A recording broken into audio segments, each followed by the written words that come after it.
Hello बच्चों, कैसे हैं आप लोग। उम्मीद करते हैं आप सब बढ़िया होंगे। तो आज की क्लास में हम लोग बात करेंगे प्रश्नावली 1.1 संबंध और फलन के प्रश्न संख्या क्वेश्चन नंबर बच्चों 1 का पार्ट 1 से 3 तक हम लोग डिस्कस कर लिए थे।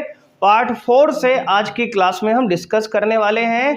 तो देखिए, सबसे पहले बच्चों पार्ट 4 आपके स्क्रीन पे है। समस्त पूर्णांकों के समुच्चय z में संबंध बच्चों दिया है। देखो ध्यान दो आप, संबंध r बराबर, इसको कैसे पढ़ेंगे देख लो। संबंध r बराबर क्या है, x और y का क्रम गुणित युग्म है। कैसे पढ़ेंगे, संबंध r में, सुनो, संबंध r में x और y का क्रम गुणित युग्म है।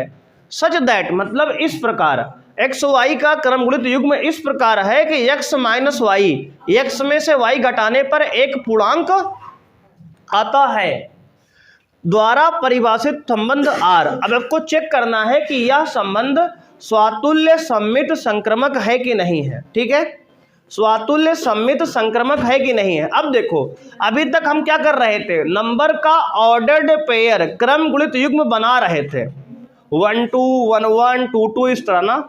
लेकिन ये बताओ, वहां समुच्चय में लिमिटेड अवयव थे, जैसे 1 से लेकर 14 तक थे, 1 से लेकर 6 तक थे, 1 से लेकर 10 तक थे। लेकिन यहाँ पे दिया है सभी पूर्णांकों का समुच्चय। पूर्णांक कितने होते हैं, अनंत है भैया। पूर्णांक क्या है, माइनस अनंत से प्लस अनंत तक। देखो 1 2 3 4 5 6 कहाँ तक, अनंत तक। -1 -2 -3 -4 इधर माइनस अनंत तक। तो बच्चे अनंत पूर्णांक हैं। क्या इनमें हम पेयर बना पाएंगे, जोड़ा नहीं लिख पाएंगे ना। तो अब की बार इसको करने का तरीका क्या है, देखो कुछ सवाल को हम थ्योरेटिकल सॉल्व करेंगे, बात समझ रहे हो, थ्योरी लिखकर सॉल्व करेंगे। कुछ सवाल को हम क्रम गुणित युग्म बना के 1 1 2 2 ऐसे सॉल्व करेंगे। तो अब ये सवाल में हम पेयर नहीं बना सकते जोड़ा, तो क्या करेंगे, थ्योरी लिखकर सॉल्व करेंगे। कैसे सॉल्व करेंगे आपको यही सीखना है बात को, ठीक है। देखो सबसे पहले आप डालो स्वातुल्य। बच्चे क्या डालेंगे, स्वातुल्य डालेंगे आप,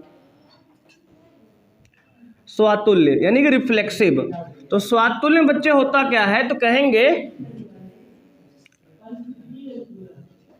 संबंध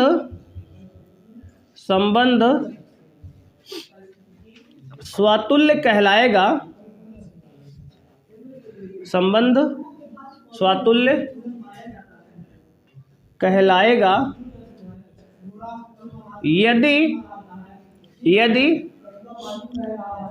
ए belong to relation for all a belong to पूर्णांक।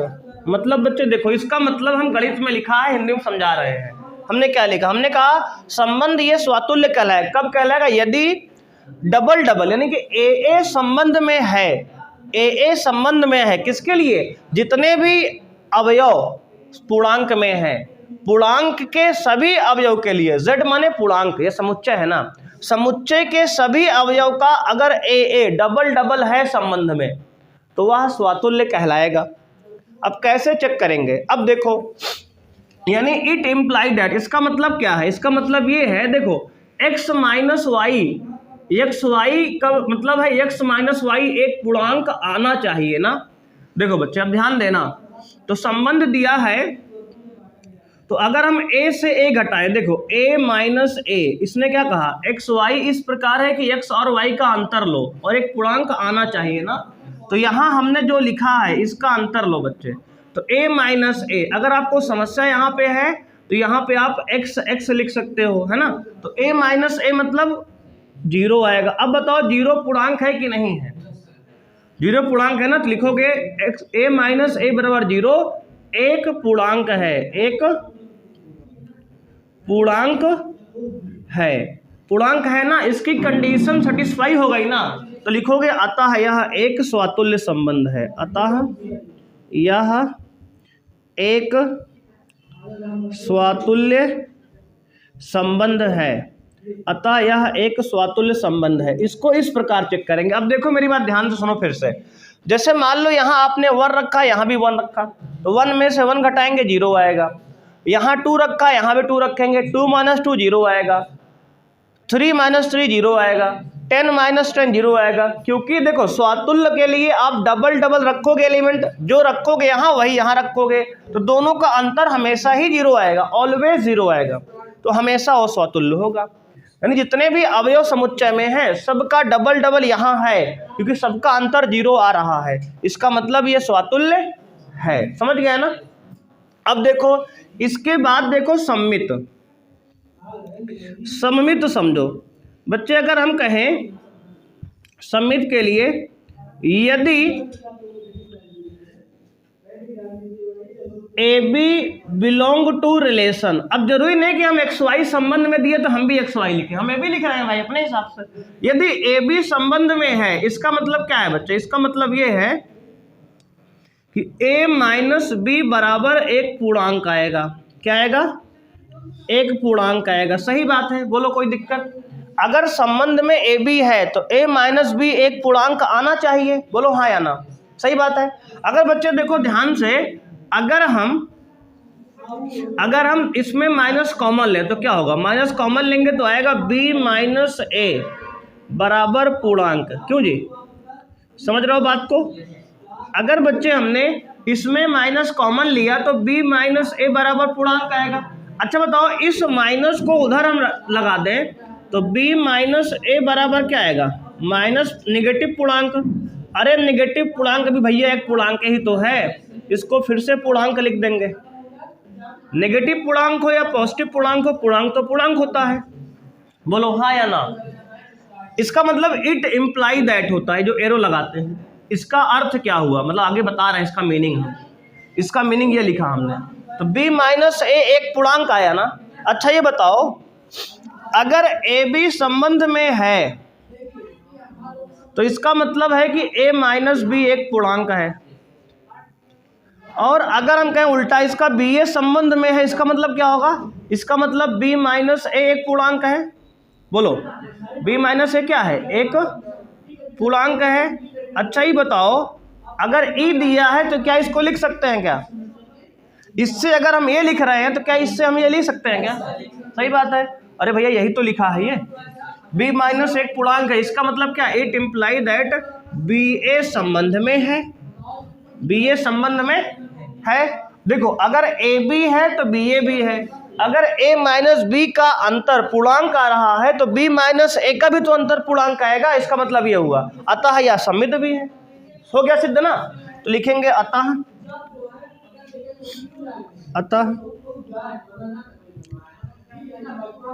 यह एक सम्मित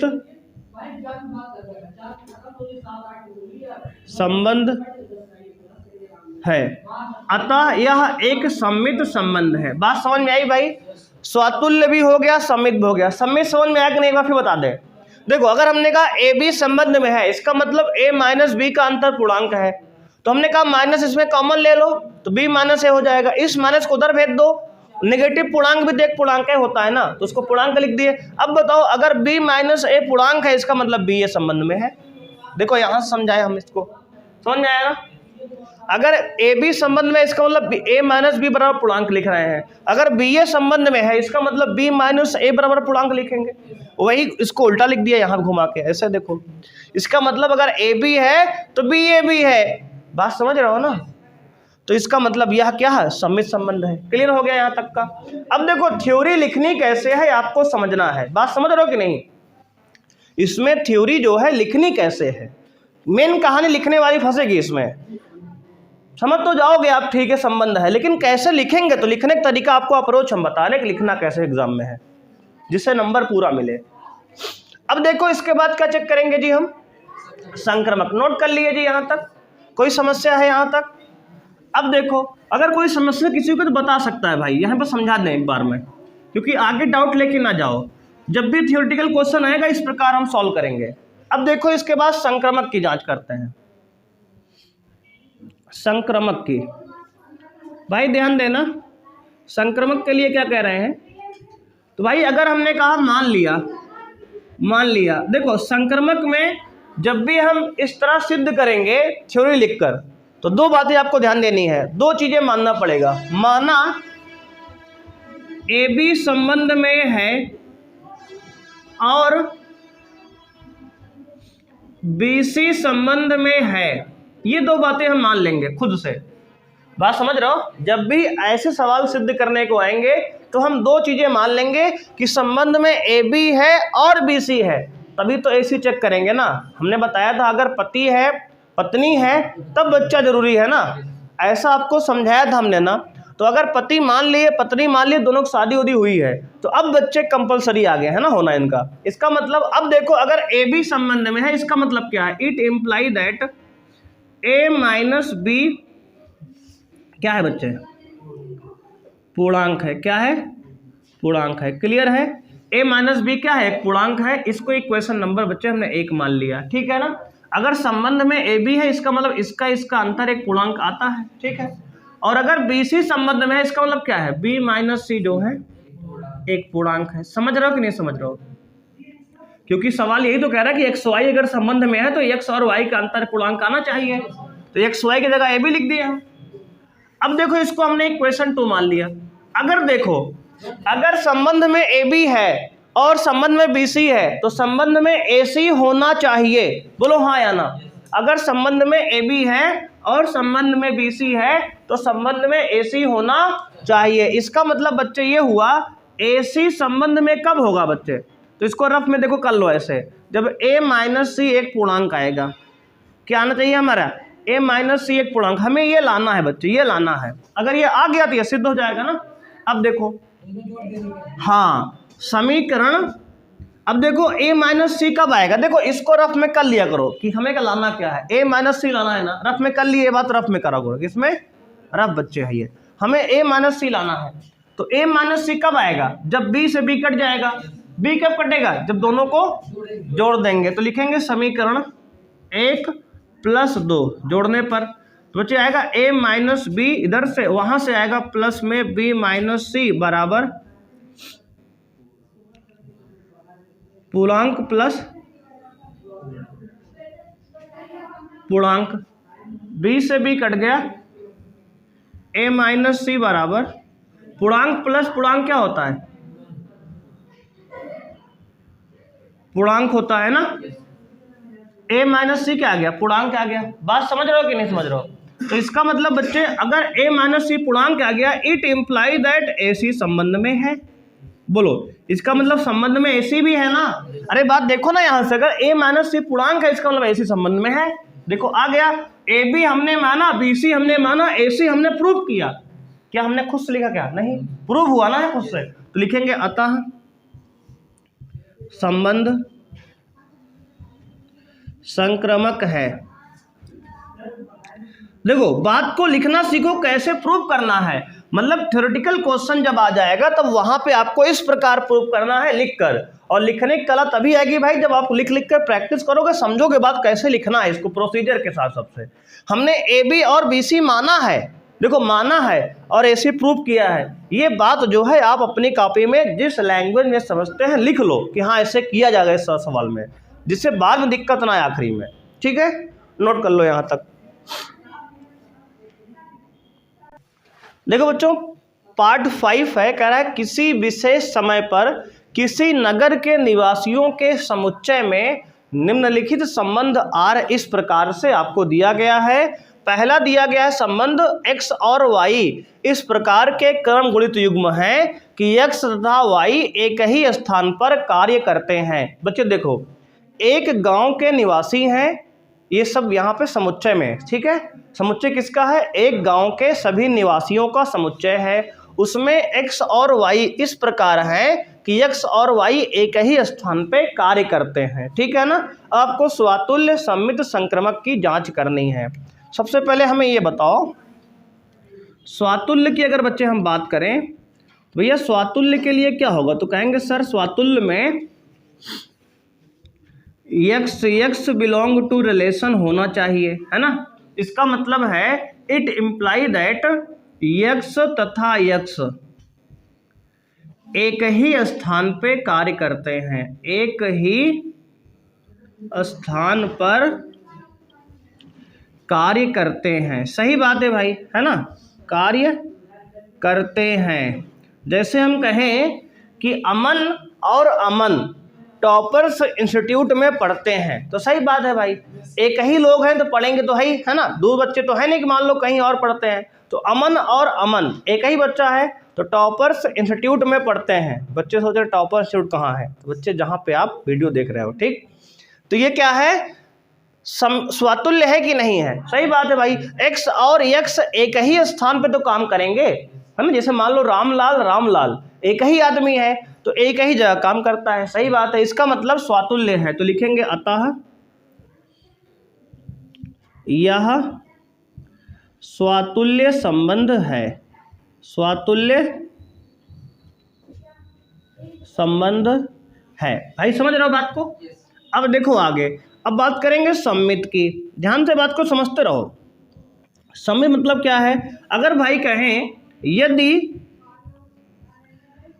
x y belong to relation, अगर संबंध में एक्स वाई है, बच्चे समझो, x y belong to relation, इसको पढ़ते ऐसे हैं, इसका मतलब ये है यदि संबंध में एक्स वाई है, इसका मतलब इट इम्प्लाई दैट एक्स तथा वाई एक ही स्थान पर कार्य करते हैं, कार्य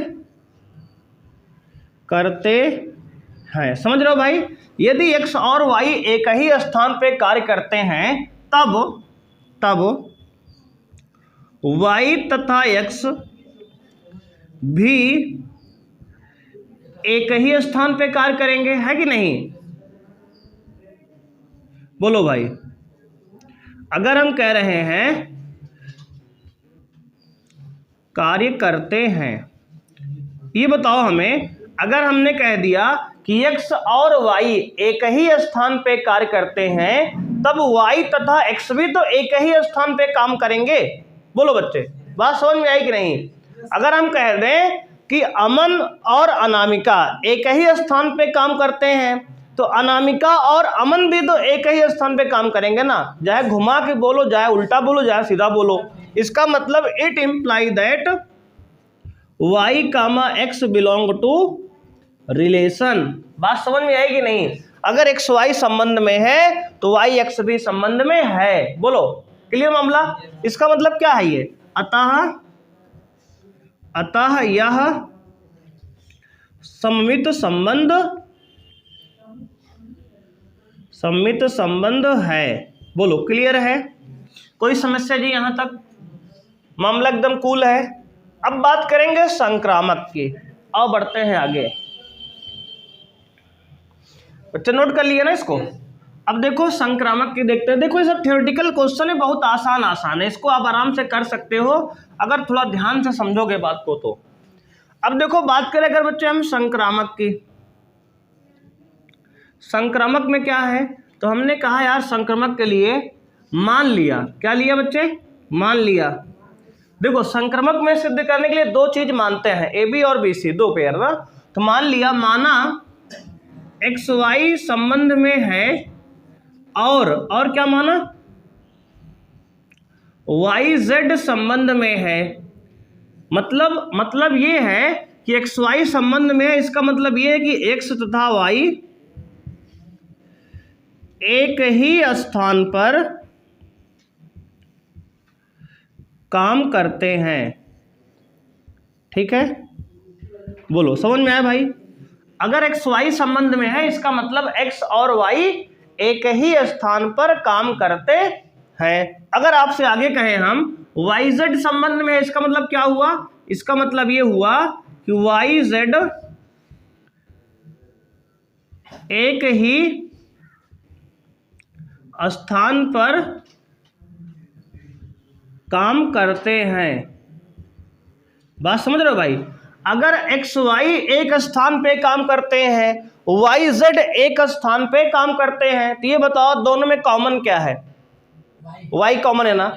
अगर हम कह दें कि अमन अनामिका एक स्थान पे काम करते हैं, अमन और सतीश एक जगह काम करते हैं, तो कुल मिला के अनामिका और सतीश भी तो एक जगह काम करेंगे, मिला के बोलो। अगर हमने कहा एक्स वाई एक जगह काम करते हैं y और z एक जगह काम करते हैं तो x और z भी तो एक जगह काम करेंगे, बोलो हाँ है ना। इसका मतलब अतः इट इम्प्लाई दैट, देखो दोनों को मिलाने के बाद समीकरण, इसको एक मान लेते हैं, इसको दो मान लेते हैं भाई। समीकरण एक और दो को एनालाइज करने के बाद, समझने के बाद क्या निकल के आ रहा है मामला, तो लिखेंगे समीकरण एक व दो से क्या निकल रहा है कि x तथा y, x तथा z भी एक स्थान पर कार्य करते हैं। बात समझ रहे हो, बोलो मामला क्लियर है। अगर हमने कहा x और y एक जगह काम करते हैं, y तथा z एक जगह काम करते हैं, तो भैया इसमें कौन बच रहा है, x और z, तो ये भी तो एक जगह काम करेंगे, है कि नहीं। तो अतः x तथा y भी एक जगह काम करते हैं। इसका मतलब it imply that x z also belong to relation. देखो हमने दो मान के चला और तीसरा हमने यहाँ भी प्रूफ किया, देखो थ्योरी के द्वारा, ठीक है। अब लिखेंगे अतः यह संक्रामक संबंध है। मामला क्लियर बिल्कुल, बोलो जी कोई समस्या यहाँ तक, ये संक्रामक हो गया भाई, नोट कर लो। अगर कोई समस्या है बताओ आप बच्चे। सेकंड पार्ट इसका बी है, कह रहा है कि आर एक संबंध है एक्स वाई सच दैट कि एक्स तथा वाई एक ही मोहल्ले में रहते हैं। देखो जैसे एक्स और वाई एक ही जगह काम करते हैं, वैसे एक्स और वाई एक ही मोहल्ले में रहते हैं। बिल्कुल सिमिलर सवाल है।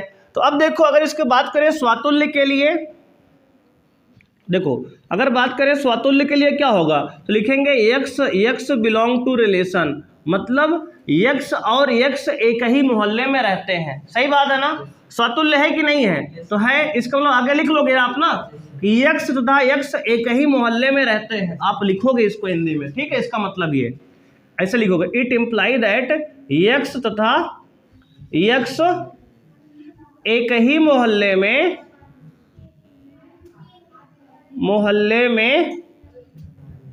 रहते हैं। x और x एक ही पर्सन है।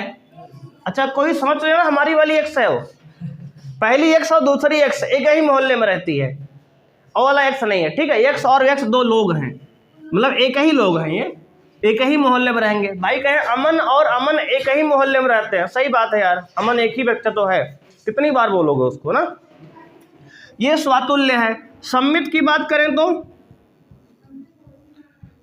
बात करें तो अगर x y belong to relation, मतलब अगर संबंध में एक्स वाई है, इसका मतलब एक्स और वाई अगर एक मोहल्ले में रहता है तब वाई और एक्स भी तो भाई एक मोहल्ले में रहेगा। इसका मतलब ये सम्मित भी है। बात समझ रहा हो, लिख लोगे ना इसको। ऐसे बच्चे चेक करोगे संक्रामक के लिए मान लोगे, माना एक्स वाई एक मोहल्ले में रहते हैं और वाई जेड एक मोहल्ले में रहते हैं, तब भैया तब 100% एक्स जेड भी एक मोहल्ले में रहेगा। लिखने वाली बात आप पिछले क्वेश्चन से देख के कॉपी कर लोगे, ठीक है। ये संक्रमक भी है, सम्मित भी है, स्वातुल्य भी है। क्लियर मामला यहाँ तक का। आगे बढ़े, आओ आगे बढ़ते हैं। देखो भाई यहाँ पार्ट सी है, कह रहा है कि संबंध दिया है आर बराबर x y such that x y से ठीक 7 सेंटीमीटर लंबा है। मतलब एक्स जो है लंबा है किससे, वाई से। यानी एक्स अगर बच्चे ये है तो वाई जो है इससे 7 सेंटीमीटर लंबा है। अगर एक्स ये हमारा है तो वाई ये हमारा है, यानी एक्स जो है एक्स वाई से 7 सेंटीमीटर लंबा है। मतलब एक्स जो है लंबा है किससे, वाई से। यानी वाई क्या है, छोटा है बच्चे, ठीक है। वाई छोटा है, एक्स लंबा है। कितना लंबा है, 7 सेंटीमीटर। ये हमारा संबंध दिया है। अब चेक करना है कि ये स्वातुल्य सम्मित संक्रमक है कि नहीं है। मतलब यहाँ एक्स जो है जो पहले नंबर पे है वो लंबा है, छोटा है बाद वाला, ठीक है। तो अगर इसमें आपसे कहें स्वातुल्य चेक करो तो क्या बताओगे आप, स्वातुल्य में क्या बताओगे भाई, तो कहोगे x does not belong to relation. क्यों, क्योंकि भैया एक्स अपने से लंबा थोड़ी हो सकता है, इस पहले x वाला कह रहा है दूसरे x से 7 लंबा है। जैसे अमन कहें हम अमन से 7 सेंटीमीटर लंबा है। भैया एक ही व्यक्ति तो अमन है, लंबा कैसे हो सकता है? कोई अपने से लंबा थोड़ी होगा। तो इसका रीजन क्या लिखेंगे? कोई व्यक्ति स्वयं से लंबा नहीं होता, स्वयं के बराबर होता है ना। कोई व्यक्ति स्वयं से लंबा नहीं होता, अतः यह स्वातुल्य संबंध नहीं है। स्वातुल्य संबंध नहीं है। भाई समझ रहे हो कि नहीं? क्या है? स्वातुल्य संबंध नहीं है। क्लियर है? अगर बात करें आपकी सममित की, तो अब देखो, यदि x y belong to R, यदि x y belong to R, इसका मतलब यदि एक्स वाई संबंध में है। भाई अगर हम कहते हैं कि संबंध में एक्स वाई है, इसका मतलब ये हुआ एक्स वाई से 7 सेंटीमीटर लंबा है। अगर एक्स वाई से 7 सेंटीमीटर लंबा है, तब वाई एक्स से 7 सेंटीमीटर छोटा होगा, है कि नहीं? तब वाई एक्स से 7 सेंटीमीटर छोटा होगा। इसका मतलब बच्चे कि वाई एक्स संबंध में अब नहीं होगा, है कि नहीं? अगर एक्स वाई से 7 सेंटीमीटर लंबा है तो वाई एक्स से 7 सेंटीमीटर छोटा होगा, लंबा थोड़ी होगा, है कि नहीं? बात समझ रहे हो कि नहीं हमारी? अगर हम कहते हैं अमन जो है अनामिका के 7 सेंटीमीटर लंबा है, कौन? अमन जो है अनामिका से 7 सेंटीमीटर लंबा है, तो ये बताओ क्या अनामिका 7 लंबी हो जाए क्या 7 सेंटीमीटर? अमन से नहीं होगी ना। इसका मतलब ये स्वातुल्य होते, सममित नहीं है। समझ पाए बात को? अब देखो, इसके बाद देखेंगे संक्रमक के लिए। नोट कर लिए? इतना नोट कर लो पहले आप। मिटाए ऊपर से जी, थोड़ा सा स्वातुल्य वाला हटाएंगे क्योंकि संक्रमक भी लिखना है ना हमें। तो लिखेंगे बच्चे यहां देखो संक्रामक के लिए,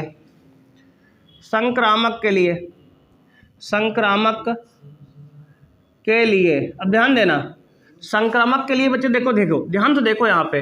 अगर हम यहाँ माना देखो, दो को मान के चलते हैं ना। माना एक्स वाई संबंध में है, माना एक्स वाई संबंध में है, इसका मतलब क्या हो बच्चे? इसका मतलब है कि एक्स जो है वाई से 7 सेंटीमीटर लंबा है। इसका मतलब x जो है y से 7 सेंटीमीटर लंबा है, तथा और क्या मान लिया? y z संबंध में है। इसका मतलब y z से 7 सेंटीमीटर लंबा है। बोलो समझ में इतना आया कि नहीं आया? ये दो मान लिया हमने ये माना कि एक्स वाई संबंध में है, मतलब एक्स वाई से 7 सेंटीमीटर लंबा है। देखो बच्चे, अब देखो वाई जेड से 7 सेंटीमीटर लंबा है, मतलब ये वाई है और ये जेड है। अगर बच्चे इसको मान लेते हैं हम, ये जेड है और ये वाई है, तो अब एक्स जो है, देखो अगर इसको मान ले लंबाई हम इसकी कितनी, मान लो इसकी लंबाई मान लेते हैं 1, तो इसकी कितना मानेंगे? 7 ज़्यादा मानेंगे तो 8 मानेंगे। अब y से x जो है 7 और लंबा है, तो x की मानेंगे 7 और ज़्यादा, 8 7 15 सेंटीमीटर। अब बताओ क्या अब x z जो है, क्या अब x जो है z से 7 लंबा है क्या? नहीं, 14 लंबा हो गया ना। तो लिखेंगे बच्चे तब x z से 14 सेंटीमीटर लंबा है और लाना कितना है? 7। इसका मतलब it imply that x Z संबंध में नहीं है। बोलो क्लियर है कि नहीं? अतः यह संक्रामक संबंध नहीं है। किसी कोई समस्या तो है? बताओ, बोलो बच्चे। किसी कोई समस्या है? देखो हमने कहा अगर भैया जेड जो है 1 सेंटीमीटर लंबा है तो वाई जो है 7 ज़्यादा इससे 8 होगा, और वाई से 7 ज़्यादा एक्स है, तो एक्स और जेड में 14 सेंटीमीटर का अंतर है हमारे हिसाब से। यहाँ से अगर कह रहा है कि एक्स वाई संबंध में है, वाई जेड संबंध में है, तो एक्स जेड संबंध में नहीं होगा, क्योंकि अब जेड से एक्स जो है 14 सेंटीमीटर ज़्यादा लंबा हो गया। इसका मतलब ये संक्रमक भी नहीं है। बोलो कोई समस्या बच्चे यहां तक? कोई दुख दर्द है किसी को? नोट कर लो यहां तक फिर। तो बच्चों हम लोग बात करेंगे प्रश्नावली 1.1 संबंध और फलन की। उसके क्वेश्चन नंबर 1 से बच्चों 5 तक हम लोग डिस्कस कर चुके हैं, और 5वें का चौथा पार्ट बच्चों डी पार्ट हम लोग डिस्कस करेंगे आज। कह रहा है कि आर बराबर संबंध दिया है x, y क्रम गुणित युग्म इस प्रकार है कि x y की पत्नी है, आपको स्वातुल्य, सममित और संक्रमक की जांच करना है। तो बच्चों यहाँ पे हमें स्वातुल्य, सममित और संक्रमक की जांच करना है। तो आइए शुरू करते हैं। सबसे पहले डालेंगे स्वातुल्य की, देखेंगे जांच। बच्चे देखो स्वातुल्य के लिए जांच करेंगे। देखो स्वातुल्य में क्या होगा, x बिलोंग टू r। बोलो क्या सही है? तो कहोगे नहीं। इसका मतलब क्या x की पत्नी हो सकती है? क्या कोई खुद की पत्नी हो सकती है क्या? नहीं, गलत बात है। इंडियन कल्चर के हिसाब से गलत बात है भाई, है ना। ऐसा हमारे यहाँ तो होता नहीं। कोई खुद की पत्नी कैसे हो सकती है? इसका मतलब अतः x does not belong to relation. इसका मतलब ये हुआ इट इम्प्लाई दैट, इसका मतलब लिख रहे हैं बच्चे, ध्यान देना। इसका मतलब ये हुआ कि x स्वयं की पत्नी नहीं हो सकती। x स्वयं की पत्नी नहीं हो सकती है, अतः यह स्वातुल्य संबंध नहीं है।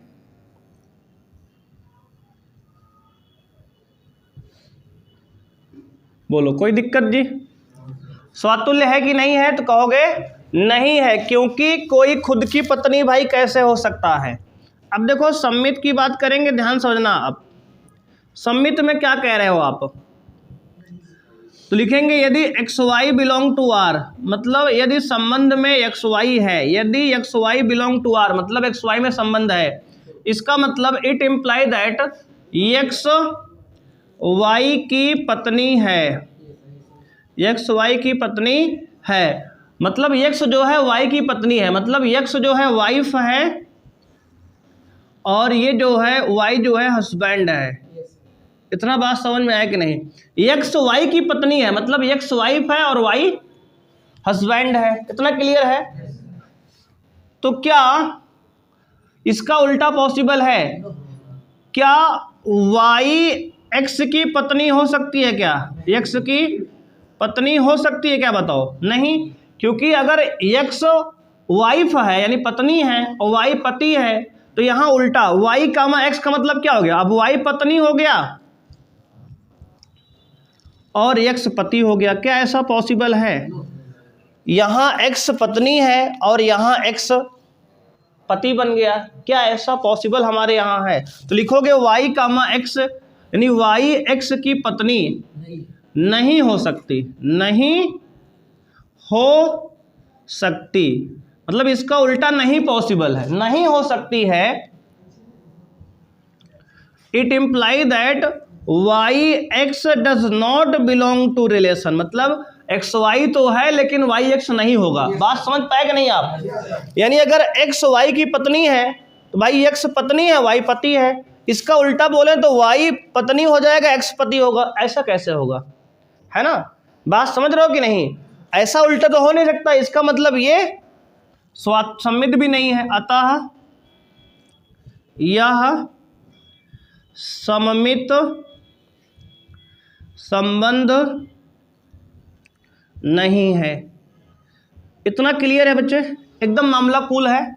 अब देखो स्वतुल्य हो गया, समित हो गया, संक्रामक की बात कर लेते हैं। संक्रामक के लिए ध्यान से आप समझेंगे बातों को। देखो एक एक सवाल को ध्यान समझो क्योंकि कॉन्सेप्ट बिल्ड होगा आपका यहाँ सोचने का, सोचने की क्षमता यहीं से बढ़ेगी सवाल को समझ के, थियोरेटिकल क्वेश्चन से। अब देखो हमें संक्रामक की बात करना है, तो अगर आप सॉल्यूशन देखें बुक का तो 100% बुक यही लिखती है कि यह सम्मित संक्रामक नहीं है। बात समझ रहे हो? कहीं भी आप सॉल्यूशन देखेंगे तो 99.9% टीचर, 99% बुक यही कहती है कि संक्रामक नहीं है, लेकिन इस संक्रामक है, इसको आपको हम समझा रहे हैं कैसे है। ध्यान सुनना। संक्रामक के लिए हमने कहा a comma b belong to a b, मान लेते हैं संबंध आर बराबर है, ए बी है संबंध में, सी डी है संबंध में, ई एफ है संबंध में, जी एच है संबंध में, इस प्रकार और भी आगे हैं मान लो ऐसे, ठीक है। अब देखो ये संक्रामक है कि नहीं। हमने कहा ए पत्नी है बी की, सी पत्नी है डी की, ई पत्नी है एफ की, जी पत्नी है एच की। तो ऐसा तो पॉसिबल है भाई, सब यहाँ अलग अलग संबंध है कि नहीं? बात समझ रहे हो कि नहीं? ए पत्नी है बी की, मतलब ए पत्नी है बी पति है, सी पत्नी है डी की, ई पत्नी है एफ की। यहाँ पे देखो सबका ए बी है ना। लोग देखो सोचते क्या है वो समझ लो पहले, लोग सोचते क्या इसके बारे में है, कैसे समझते हो? वो कहते हैं कि अगर एक्स वाई संबंध में है तो ये पत्नी है, वाइफ है और ये हस्बैंड। हमने कहा ठीक है गुरुजी मान लेते हैं आपकी बात हम। अगर एक्स वाई है संबंध में तो वाई जेड है संबंध में, इसका मतलब ये पत्नी है और ये पति है। इतनी बात समझ पाई? डब्ल्यू माने वाइफ, एच माने हस्बैंड पति। देखो समझो, वो कहते हैं कि एक्स वाई है और वाई जेड है, तो कहते हैं इसका उल्टा एक्स जेड नहीं होगा। हम कहें भाई ध्यान सुनो, रुको, थमो, ठहर जाओ थोड़ा सा, है ना, पेशेंस रखो, बता रहे हैं। एक्स वाई है मतलब एक्स पत्नी है, वाई पति है, तो वाई जेड कैसे होगा? अगर ए बी है लेकिन बी ए नहीं है, तुम झूठे चिल्ला रहे हो, बी ए कहाँ है भाई? अगर ये पति है तो यहाँ पत्नी कैसे बन जाएगा वाई? इसका मतलब केवल ए बी है, बी सी थोड़ी है यहाँ पे। ये गलत है, ये नहीं है, ये गलत संबंध है आपने बनाया। क्योंकि अगर वाई यहाँ पे पति है तो वाई यहाँ पत्नी कैसे हो सकता है? ए बी अकेला है, बी ए है ही नहीं इसका, बी सी। बात समझ रहे हो आप? केवल ए बी है, बी सी है ही नहीं इसका। लोग गलत समझ लेते हैं इस सवाल को, गलत देखो अपने मन में बैठा लो तो गलत हो जाएगा भाई। बात को कॉन्सेप्ट बिल्कुल मजबूती समझो। ए बी यहाँ है, एक्स वाई है, मतलब वाई एक्स जो है वाई की पत्नी है। अब वाई जेड की पत्नी थोड़ी हो सकता है, वाई तो यहाँ पति है, यहाँ पत्नी कैसे हो सकता है? अब कोई व्यक्ति कहीं पत्नी है कहीं पति है, कैसा बनेगा रिलेशन? गलत बात है ना। ऐसा जेंडर चेंज कर दे रहे हो तो भाई ए बी अकेले है, बी सी है ही नहीं है, और ए सी कहाँ ढूंढेंगे? हमने बताया है आपको, अगर ए बी अकेला है, बी सी है ही नहीं है, तो ए सी कहे ढूंढ रहे हो फालतू में? केवल ए बी के भी है पे संक्रमक है ये। देखो केवल ए बी है, केवल ए बी है, केवल ए बी है, केवल ए बी है, इसका बी सी है ही नहीं कहीं। मतलब ये सारे लौंडे मान लो कुंवारे हैं, किसी की शादी नहीं हुई है। बात समझ रहे हो कि नहीं? अमन बोलो, समझ में आ रहा है कि नहीं आ रहा है? अमन के साथ अभी अनामिका आई ही नहीं, केवल अमन अकेला है। केवल अमन, केवल सचिन, केवल सतीश, केवल मोनू, है ना। इस प्रकार सब केवल केवल बच्चे लौंडे हैं, कोई यहाँ लड़कियां है ही नहीं, किसी की सेटिंग अभी हुई नहीं है। तो केवल ए बी यहाँ, केवल ए बी यहाँ, केवल ए बी यहाँ, केवल ए बी यहाँ। अब बताओ जब केवल ए बी है तो संक्रमक होता है कि नहीं होता है? बताए होता है ना। तो लिखेंगे अतः यह संक्रामक संबंध है।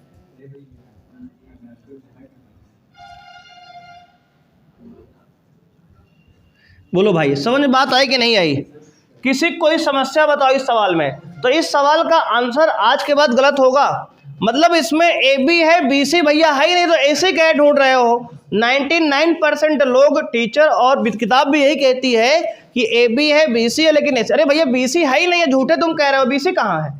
अगर यहाँ पति है तो यहाँ पत्नी कैसे बन जाएगा? तुम गलत समझ रहे हो बात को, है ना बाबू? बात को गलत समझ रहे हो, बात को इस तरह समझो, बात समझ में आएगी। ये क्या है, संक्रमक है, नोट कर लो ध्यान से भाई। अब इसके बाद हम लोग बढ़ेंगे पार्ट ई की तरफ। बच्चों पार्ट ई है, कह रहा है आर एक संबंध है जिसमें एक्स वाई के क्रम गुणित युग्म है, इस प्रकार है कि एक्स वाई के पिता हैं, यानी एक्स जो है वाई के पिता हैं, मतलब ये जो है पिता हैं, एक्स क्या है, पिता है, फादर है बच्चे, और ये जो है सन या डॉटर, कुछ भी हो सकता है, सन हो या डॉटर हो। अब ये पुत्र है कि पुत्री है, मामला यहाँ क्लियर नहीं है, तो इसको हम लोग रखते हैं ऐसे ही ना। अब ये मतलब कि ये एक्स पिता है, ये वाला जो है पुत्री या पुत्र कुछ भी हो सकता है, बात समझ रहे हो भाई। अब देखो, अब हम बात करेंगे स्वातुल्य की। स्वातुल्य में क्या हम कह सकते हैं कि एक्स एक्स संबंध में है कि नहीं, बोलो तो कहेंगे नहीं है सर। कोई खुद का पिता कैसे हो सकता है, x x belong to R, मतलब एक्स स्वयं का पिता है, कोई अपना पिता कैसे हो सकता है, ससुरा गलत बोल रहा है ना। तो लिखेंगे इसका मतलब ये हुआ कि एक्स स्वयं का पिता नहीं हो सकता, नहीं हो सकता। भैया कोई खुद का पिता कैसे हो सकता है ना, कैसी बातें करते हो आप, है कि नहीं। अपने ऊपर बात थोड़ा सोच के देखो, एक बार बात समझ में आ जाए खुद ही सारी बातें। एक्स एक्स बिलोंग संबंध में नहीं है क्योंकि एक्स स्वयं का पिता नहीं हो सकता, अतः यह स्वातुल्य नहीं है, अतः यह स्वातुल्य संबंध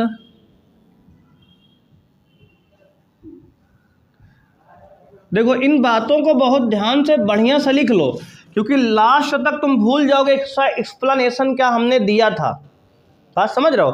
तो इसको कॉपी में लिखे रहोगे तो बाद में याद आए कि हाँ इसे बताया गया था।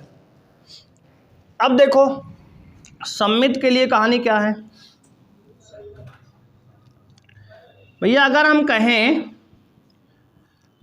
X y belong to relation, यदि हमने कहा एक्स वाई संबंध में है, इसका मतलब it imply that x y का पिता है, ठीक है, एक्स वाई का पिता है, मतलब एक्स पिता है, वाई पुत्र या पुत्री कुछ भी हो सकता है भाई, है ना, बात समझ रहे हो। जेंडर डिसाइड सवाल में नहीं किया गया तो हम भी नहीं मानते अभी, ठीक है। अब देखो तब क्या वाई एक्स का पिता हो सकता है, तब कहेंगे तब वाई एक्स का पिता नहीं होगा, बिल्कुल नहीं होगा भाई, है ना। तो उल्टा कह रहे हो, हम तुम्हारे पिता तो हमारे पिता, ऐसा कहीं हो सकता है क्या भाई, इंडियन कल्चर के हिसाब से गलत बात है, बात समझ रहे हो।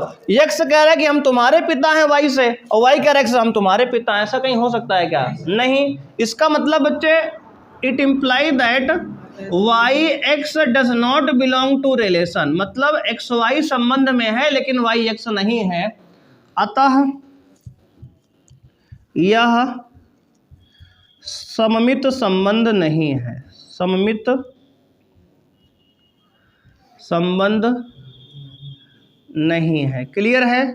कोई समस्या बताओ जी।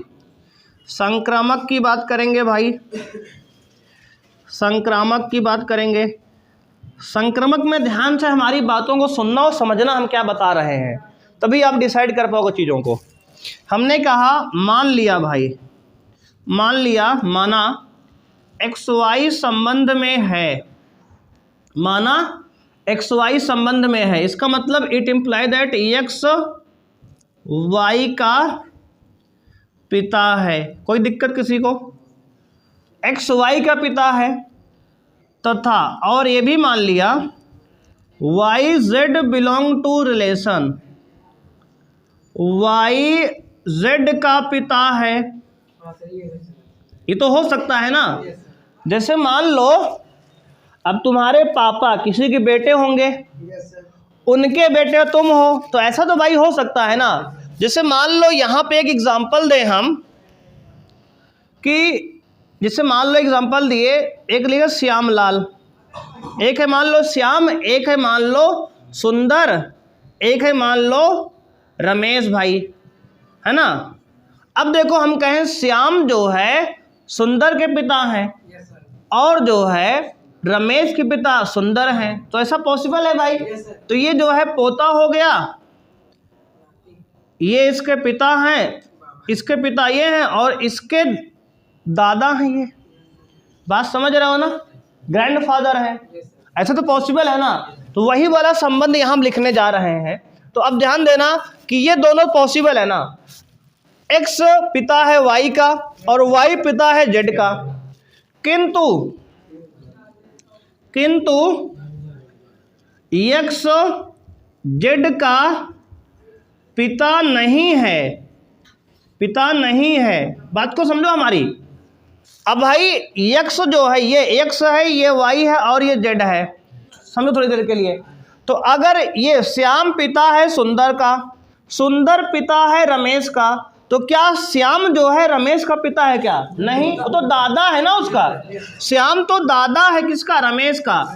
हमारी बात को ध्यान समझो। तो ये बताओ क्या ये एक्सजेड संबंध में है क्या? नहीं, वो तो दादा है भाई। मतलब ये दोनों हैं, यहाँ दोनों पॉसिबल थे, यहाँ ए बी और बी सी है, यहाँ ए बी है बी सी है, ठीक है। यहाँ पति पत्नी है लेकिन यहाँ बच्चा वाला संबंध नहीं है, देख लो ध्यान से, है ना। मतलब यहाँ ए बी है बी सी है लेकिन ऐसी नहीं है, तो लिखोगे it imply that x z does not belong to relation. अतः संबंध में एक्स जेड नहीं है। बोलो भाई कोई समस्या है? अतः संबंध में क्या नहीं है? एक्स जेड नहीं है। बोलो कोई दिक्कत है? अब बच्चे देखो x z does not belong to relation, तो इस प्रकार देखो संबंध में ए बी है बी सी है लेकिन ऐसी नहीं है ना, तो लिखोगे अतः यह संक्रामक संबंध नहीं है। समझ रहे हो भाई? ये कुछ नहीं है, ना तो स्वातुल्य है, ना सम्मित है और ना ही संक्रमक है। क्लियर है? इसमें पिछला वाला एक्सप्लेनेशन काम नहीं आया ना, इसमें जो है पिछला वाला पति पत्नी वाला काम नहीं आया। इसमें पिता के हिसाब से दूसरा संबंध है, पिता का संबंध दूसरा है, पति का संबंध दूसरा है। तो इसलिए आप वो वाली बात यहाँ नहीं पेल सकते ना, नहीं मामला गलत हो जाएगा। समझ रहे हो कि नहीं? यहाँ की बात है जहाँ लगाना है, बात समझ रहे हो कि नहीं? क्यों जी? ठीक है ना। चलो आगे बढ़ते हैं। तो क्वेश्चन नंबर 2 बच्चों देखेंगे, बहुत ही महत्वपूर्ण सवाल है, ध्यान से समझेंगे। ऐसा ही एक प्रश्न और आपको मिलेगा, क्वेश्चन नंबर 5 है सिमिलर, ध्यान समझेंगे इसको। सिद्ध कीजिए कि वास्तविक संख्याओं के समुच्चय R में R बराबर दिया है बच्चे ए बी क्रम गुणित युग्म है, इस प्रकार की A जो है less than equal to b square है, द्वारा परिभाषित संबंध R ना तो स्वातुल्य है, ना सम्मित है और ना ही संक्रमक है। इसको आपको सिद्ध करना है कि ना तो ये स्वातुल्य है, ना ही ये सम्मित है और ना ही संक्रमक है। ध्यान से समझो मेरी बात। समुच्चय क्या है? वास्तविक संख्याओं का समुच्चय। बच्चे क्या है? वास्तविक संख्याओं का समुच्चय है। ध्यान समझो, वास्तविक संख्या में कौन कौन सी संख्याएं आती हैं? वे सभी संख्याएं जो हम लोग पढ़ते हैं सब वास्तविक संख्याएं हैं, जिसमें अपरिमेय, परिमेय, दशमलव, भिन्न सब आती है ना। उन सभी संख्याओं में से एक एक ऐसा उदाहरण बताना है आपको जिससे ये तो ना स्वातुल्य हो, ना संक्रमिक हो, ना ही सम्मित हो। ठीक है, ऐसा एग्जाम्पल हमें बताना है, उदाहरण। ऐसा एग्जाम्पल मन में सोचो कि ना तो ये स्वातुल्य हो, ना ही ये सम्मित हो, ना ही ये संक्रमक हो। और इसको सोचने का जो तरीका है वो हम आपको बता दे रहे हैं। जो हम बता रहे हैं वो बात चाहे हिंदी में आप कॉपी में लिख लो या फिर आप याद रखो, अगर याद कर पाओ, क्योंकि अगर ये नहीं सोचोगे तो आंसर नहीं निकल पाएगा इसका। सोचना क्या हम बता रहे हैं, देखो स्वातुल्य के लिए हम सोचना सिखा रहे हैं आपको। स्वातुल्य के लिए हमारा संबंध होता है ए बिलोंग टू रिलेशन, है ना। अगर डबल डबल जितने भी समुच्चय में अवयव हैं, अगर उन सब का डबल डबल यहाँ पे है तो ये स्वातुल्य होता है ना। तो उसके लिए भैया स्वातुल्य के लिए सभी वास्तविक संख्याएं हैं तो लिख तो सकते नहीं, सबको हम चेक करेंगे। कुछ ऐसा आइडिया ले लो यहाँ से कि एक बार में सोच लो। तो सोचने का तरीका है कि कोई भी परिमेय संख्या ले लो आप, कोई भी परिमेय संख्या ले लो आप। जैसे मान लो हमने लिया बच्चे a की वैल्यू 1/2 ले लिया फ्रैक्शन में, फ्रैक्शन में a की वैल्यू क्या ले लिया 1/2। तो अब देखो अगर हम बोले a बिलोंग टू रिलेशन, यदि a बिलोंग टू रिलेशन हो for all a belong to वास्तविक संख्या, मतलब वास्तविक संख्या के समुच्चय में वास्तविक संख्या के समुच्चय में, ध्यान देना आप, वास्तविक संख्या के समुच्चय में जितने भी अवयव हैं सबका अगर डबल डबल है तो ये स्वातुल्य होता है ना। तब ये स्वातुल्य क्या हो जाएगा, स्वातुल्य होने की कंडीशन है ये। लेकिन देखो अगर इसको हम लिखें यहाँ तो 1/2 comma 1/2 belong to relation, it imply that 1/2 जो है छोटा है 1/2 के स्क्वायर से। बताओ क्या ये सही है? क्या नहीं सही है भाई। 1/4 ये छोटा हो गया 1/2 से, है ना, ये गलत है, ये गलत है। इसका मतलब ये स्वातुल्य नहीं है, और यही तो हमें दिखाना है कि स्वातुल्य नहीं है। देखो स्वातुल्य होने के लिए लाखों एग्जाम्पल हैं, ना होने के लिए भी लाखों एग्जाम्पल हैं, लेकिन जो नहीं है उसको आपको दिखाना है। ये तो हो जाएगा, बहुत जगह हो जाएगा। जैसे मान लो हम कोई भी परिमेय संख्या ले लो, पूर्ण संख्या, जैसे 1 ले लो, तो भाई 1 क्या है, 1 is less than equal to 1 का स्क्वायर, बराबर तो है ना, ये स्वातुल्य हो गया। जैसे लिख लो 2, 2 लिख लो, इसका मतलब क्या हुआ, इसका मतलब 2 is less than equal to 2 का स्क्वायर, सही है, स्वातुल्य है। तो स्वातुल्य तो भैया बहुत जगह है ये, बात को समझो हमारी, बहुत से नंबर पे ये स्वातुल्य तो है, लाखों नंबर करोड़ों पे। स्वातुल्य कहाँ नहीं है वो दिखाना है आपको, हमारी बात को समझ रहे हो। तो स्वातुल्य ना हो इसके लिए आपको कोई भिन्न में संख्या लेनी पड़ेगी, बात समझ रहे हो। 1/2, 1/3 ऐसी कोई संख्या लोगे तो ये स्वातुल्य नहीं होगा, समझ पाए। तो स्वातुल्य के लिए कैसा नंबर सोचोगे, भिन्न में कोई नंबर सोचोगे, समझ रहे हो ना, परिमेय संख्या कोई सोचोगे P/Q के रूप में, बात समझ रहे हो। कोई परिमेय संख्या सोचोगे जैसे भिन्न में, यानी 1/2, 1/3 इस प्रकार की, तो स्वातुल्य नहीं होगी। इस बात को हिंदी में कॉपी में लिख लोगे कि स्वातुल्य के लिए क्या सोचना है कि ऐसा नंबर लो जो संबंध संतुष्ट ना हो, उसके लिए भिन्न लोगे तो हमेशा संतुष्ट करेगा, स्वातुल्य नहीं होगा ये, एक बार में, ठीक है। क्लियर मामला हो गया इसका। तो क्या लिखोगे, अतः यह स्वातुल्य नहीं है, अतः यह स्वातुल्य संबंध नहीं है। क्लियर भाई, ये स्वातुल्य संबंध नहीं है। समझ पाए कि ये स्वातुल्य बहुत जगह है, सुनो बहुत जगह है, लेकिन एक आध एग्जाम्पल ऐसा ढूंढ के लाओ जहां नहीं है, क्योंकि यही तो सिद्ध करना है, नहीं है। क्लियर मामला। अब देखो सम्मित पे आते हैं। सम्मित के लिए देखो भाई, सम्मित के लिए हम क्या सोचेंगे, तो इसमें सम्मित के लिए कह रहा सम्मित नहीं है ऐसा सिद्ध करो, तो मतलब इसमें ए बी हो जाए बी ए ना हो, तो इसमें कोई भी एक नंबर ले लो, हो जाएगा सब जगह। देखो मान लिए ए बराबर भैया हमने मान लिया क्या, मान लिए ए को हमने मान लो लिया 2 और बी को मान लिया हमने 5, क्या मान लिया 5, बी को मान लिया हमने 5। अब देखो हमने कहा 2,5 बिलोंग टू संबंध, सही बात है। यदि 2,5 संबंध में है, इसका मतलब ये हुआ कि 2 जो है छोटा है 5 के स्क्वायर से, सही बात है भैया, यानी संबंध में ए बी तो है ना, ए बी तो है ना, सही बात है। 2 जो है 5 के स्क्वायर से नहीं 25 से छोटा ही है, सही बात है। किंतु इसका उल्टा क्या पॉसिबल है, क्या 5 जो है छोटा होगा क्या 2 के स्क्वायर से, नहीं होगा ना भाई, ये गलत बात है ना। इट इम्प्लाई दैट कि 5,2 does not belong to relation, बात समझे हमारी। देखो हमने कहा संबंध में ए बी तो है भैया, देखो ए बी है, लेकिन इसका उल्टा नहीं है, क्योंकि 5 जो है 2 के स्क्वायर से छोटा नहीं है, 2 का स्क्वायर 4 होता है, 4 से 5 थोड़ी छोटा है ना, बराबर ही है। इसका मतलब गलत है ये, इसका मतलब 5, 2 संबंध में नहीं है। देखो ए बी है लेकिन बी ए नहीं है, ये दिखाना है कि सम्मित नहीं है। अगर ए बी है और बी ए नहीं है इसका मतलब ये सम्मित नहीं है। तो लिखेंगे अतः यह सममित संबंध नहीं है।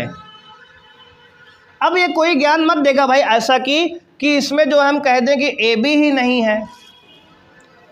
गलत एग्जांपल ले ले, मान लो ऐसे ले लिए हम कि ले लिए, मान लो हम ले लिए 3, 2, अगर ए बी इसको बोल दें हम तो A B belong to relation, इसका मतलब ये हुआ कि 3 जो है 2 के स्क्वायर से छोटा है, ए बी नहीं है गुरुजी। तो भैया ए बी नहीं है तो सम्मित कहाँ चेक हो रहा है? सम्मित को चेक करने के लिए ए बी तो लाना पड़ेगा ना पहले। कह दो ए नहीं है ए बी, तो ऐसा नहीं करना है आपको, कम से कम ए बी है उसके बाद बी ए ना हो तब सम्मित नहीं होता है। अब ए बी ही नहीं है तो सम्मित तब भी है। ये मान लो किसी संबंध में कुछ है नहीं, खाली संबंध है तो सम्मित वो भी होता है। बात समझ रहे हो? अगर कोई रिक्त संबंध है तो वो भी सम्मित होता है। इसको नोट करके लिखवा देंगे अभी, आगे लिख लो चाहे तो। रिक्त संबंध भी सम्मित होता है, अगर कुछ नहीं है तब भी सम्मित है वो। कुछ नहीं का उल्टा कुछ नहीं, कुछ नहीं का उल्टा कुछ नहीं, तो सम्मित तो है भाई ना वो भी। तो इसलिए ऐसा ज्ञान आप ना सोचें, एक्स्ट्रा दिमाग आपको नहीं लगाना कि ए बी ही नहीं। तो ए बी अगर है तभी तो बी ए ढूंढना गया, उल्टा ना उसका उल्टा ढूंढेंगे। तो ए बी है भैया यहाँ, बी ए नहीं है, इसका मतलब ये सम्मित नहीं है। मामला समझ में आ गया? तो स्वातुल्य नहीं है, सम्मित नहीं है। नोट कर लिया इतना? कोई समस्या यहाँ तक? अब देखो भाई आगे हमें संक्रमक की जांच करनी है। अब और भी संक्रमक में करना क्या है? नहीं सिद्ध करना है ना। क्या करना है? संक्रमक नहीं है। इसके लिए हम एक सोचने का आपको तरीका बता रहे हैं, इसको आप कॉपी में लिख लो पहले अभी तुरंत।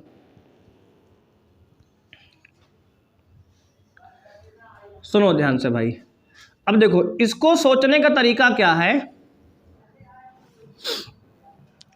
भाई, एक नंबर आपको मन में कोई सोचना है, उससे एक छोटा नंबर सोचना है और एक तीसरा नंबर ऐसा सोचना है जिसका स्क्वायर पहले से कम हो दूसरे से ज़्यादा हो। बस ये बात लिख लो कॉपी में, लिखो आप हिंदी में। एक नंबर मन में सोचिए,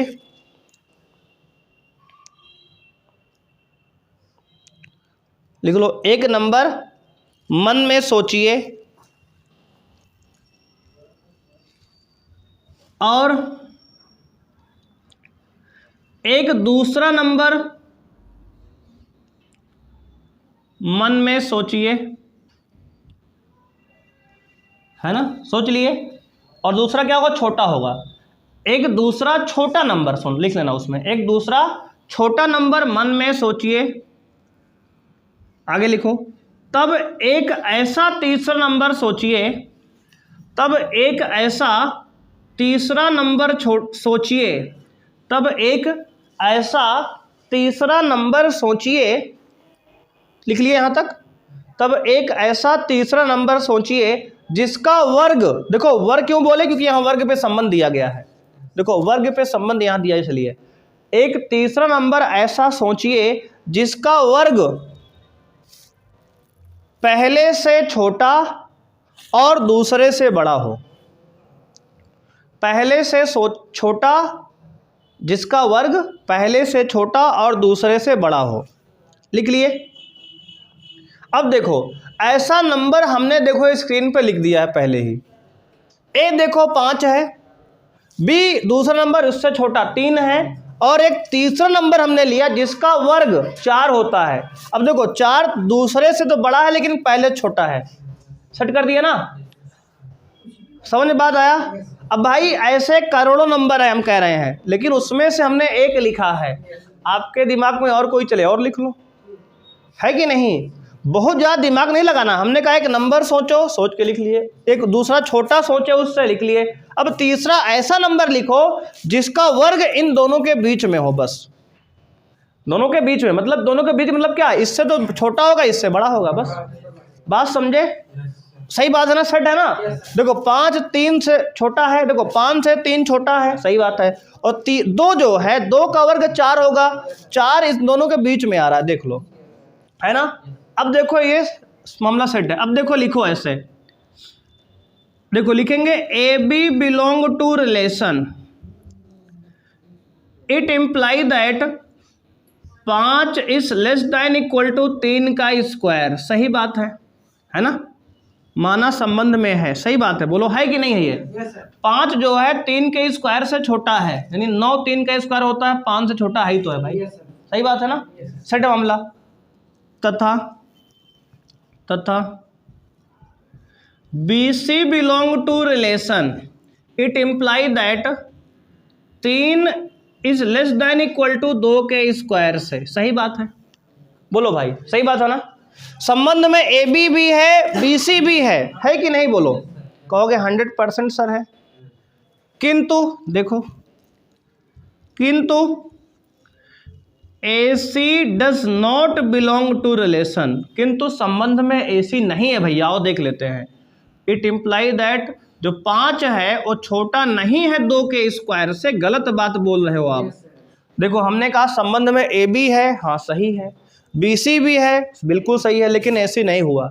ये कब पॉसिबल हुआ? जब आपने ऐसा नंबर पहले ही सोच लिया था जिसका वर्ग जो है पहले से छोटा होगा तीसरे वाले का।